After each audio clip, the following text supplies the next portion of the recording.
मेरा नाम अंकित सिंह रावत है और मैं पौड़ी गढ़वाल बीरूखाल ब्लॉक से हूँ।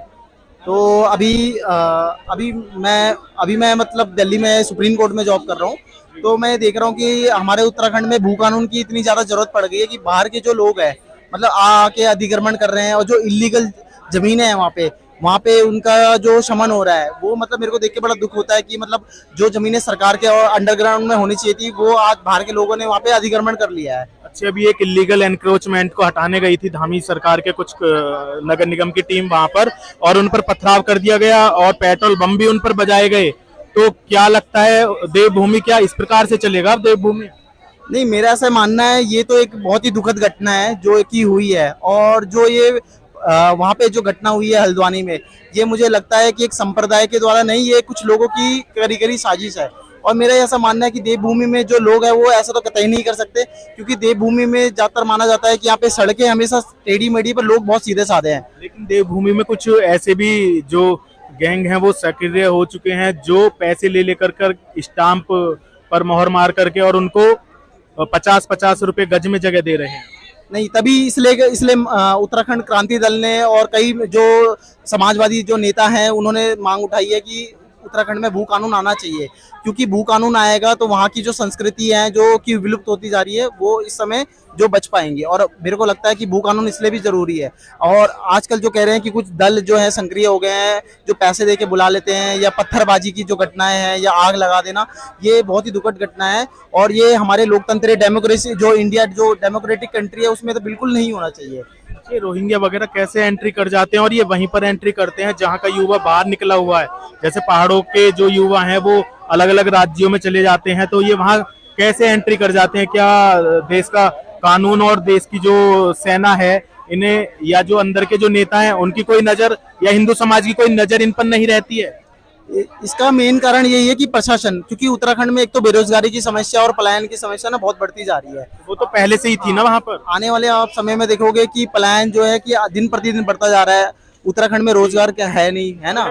और मेन क्या है कि आप ये देखेंगे कि आप ये देखेंगे कि जो शिक्षा है वहाँ पे आज कई कई स्कूलों में ये हाल है कि 2 से 3 बालिकाएं हैं, और जो वहाँ पे जो स्तर है पहली से लेकर 10वीं क्लास तक की बच्चे पढ़ रहे हैं वो सिर्फ 3 या 4 है। तो जब प्रशासन अपने एजुकेशन सिस्टम में हॉस्पिटैलिटी नहीं है, 30-30, 50-50 किलोमीटर तक कोई हॉस्पिटल नहीं है, तो मेन ये मुख्य कारण यही है कि प्रशासन इस राय में ध्यान देता नहीं है कि जो वहाँ पे रोजगार की समस्या है, जो दिनचर्या की जो समस्या है, उसमें जो लोगों को देखता नहीं है। जब लोकसभा के और विधानसभा के चुनाव आते हैं तब उसमें देख दिया जाता है कि हाँ भाई, हम मोदी जी कहते हैं कि हमने नल लगाए हैं, कांग्रेस कहती है कि हमने ये करे हैं, हर घरों में नल लगा दिया, बिजली उत्पन्न करा दी, पर फायदा क्या हुआ? वो किसी एक कवि ने कहा है कि सड़क तुम अब आई हो गाँव, जब पूरा गाँव शहर जा चुका है।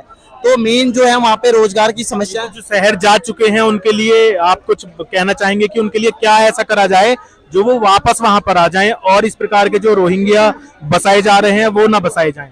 मैं तो सरकार से यही कहना चाहूंगा, एक तो जो फ्री की रोकड़ी का सिस्टम है वो बंद करना चाहिए, क्योंकि अगर फ्री में हर सामान मिलने लग जाएगा तो लोग मेहनत नहीं करेंगे, है ना। बैठे बैठे जब अनाज मिलने लग जाएगा घर में हर किसान को, तो कोई भी किसान और खेती बाड़ी नहीं करेगा। और मोदी जी सरकार, सेंट्रल गवर्नमेंट से मैं ये कहना चाहूंगा कि अगर लोगों के पास खेती है, वहाँ पे जमीन है, तो वहाँ पे मोदी जी को कोई ऐसा समन लाना चाहिए कि वहाँ पे रोजगार के लिए अवसर हो, जो खेती करेगा उसको बेनिफिट्स मिले, है ना, तो लोग वहाँ पे अग्रसर हो। और क्या खेती करनी चाहिए, क्या नहीं करनी चाहिए। हाँ, तो ये रोहिंग्या बसाए जाते हैं तो ये कैसे रोजगार चलाते हैं अपना वहां पर? जो रोहिंग्या बसे हुए हैं अदर जैसे बांग्लादेश से आ रखे हैं या कहीं और से आ रखे हैं, ये बसे हुए हैं, ये कोई भी काम कर लेते हैं। जैसे एग्जांपल के तौर पे मोची का काम हो गया, या कोई दिहाड़ी का काम हो गया, टायर पंचर का काम हो गया। और पहाड़ी जो है वो हमेशा 2 कामों में ही रहता है, या तो आर्मी में या होटल लाइन में। उसको ये लगता है कि या तो आर्मी में चला गया, देश सेवा में, या होटल में। तो मेन क्या है कि उत्तराखंड के लोगों को समझना होगा कि कोई भी जो काम है वो छोटा बड़ा नहीं है। प्लस सरकार को जो ये बाहर से आ रहे हैं, जो यहाँ पे रहकर बस जा रहे हैं, और हमारा जो कल्चर और संस्कृति खत्म होता जा रहा है उसको ना खत्म हो, तो उसके लिए सरकार को कड़े कदम उठाने। सेंट्रल गवर्नमेंट तो उत्तराखंड को पर्यटन के रूप में बसाना चाह रही है ना, क्योंकि यदि पर्यटन ज्यादा बढ़ेगा तो उससे एक तो लोग वहां पे बाहर के जो मैदान के लोग हैं वो परमानेंट नहीं बसेंगे, वो जाएंगे अपने देवी देवताओं के दर्शन करेंगे, अपने पैसा खर्च करेंगे और आ जाएंगे। वहां स्थानीय युवाओं को रोजगार भी मिलेगा। तो इस प्रकार की कुछ व्यवस्था चाहते हैं आप? नहीं, पर्यटन एक ठीक है, पर पर्यटन का जैसे आप चार धाम की बात करें, चार धाम की यात्रा जो होती है कुछ महीनों के लिए होती है, तो कुछ सीमित समय। चार धाम की नहीं, आपके क्योंकि जो स्थानीय पहाड़ी है उसको तो पता है ना कहाँ कहाँ पर्यटन है, तो वो इस प्रकार का एक सरकार को बताए कि भाई ये हमारा ये वाला पर्यटन है, यहाँ के लिए भी तीर्थ है तो इसके लिए भी कुछ करिए। नहीं, वो तो बढ़िया है, पर पर्यटन पर्यटन तभी विकसित हो पाएगा जब ग्रामीण क्षेत्रों के स्तर पे, जो राज्य स्तर पे, जो जो जिला स्तर पे सड़कें ठीक होंगी। आज आप देखोगे कि सड़कें ठीक नहीं है, सड़कें जगह जगह टूटी पड़ी हैं, है ना। आप देखेंगे कि कोई भी पर्यटन है, कोई भी पर्यटन है कभी भी विकसित कहाँ होता है, जहाँ जाना सुगम हो। लेकिन जैसे देश आजाद हुआ उसके 70 साल तक ये जो चलता रहा, तो उसमें मतलब अब जो सेंट्रल गवर्नमेंट है उसी का योगदान है, या जो पहले से वहां नहीं किया गया विकास उसका भी कारण है?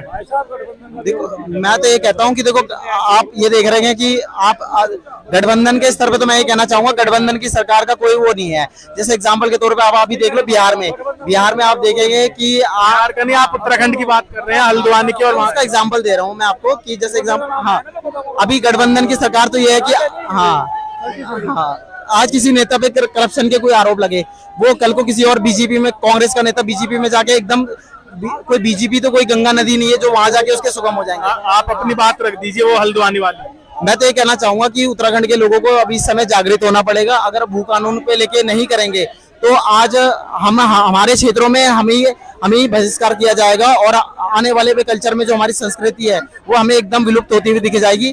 कोई हमें उत्तराखंड में जो भाषाएं बोली जाती है, चाहे कुमाऊनी हो या गढ़वाली हो, वो आपको ऐसा दिखेगा वो विलुप्त होती जा रही है। क्यों?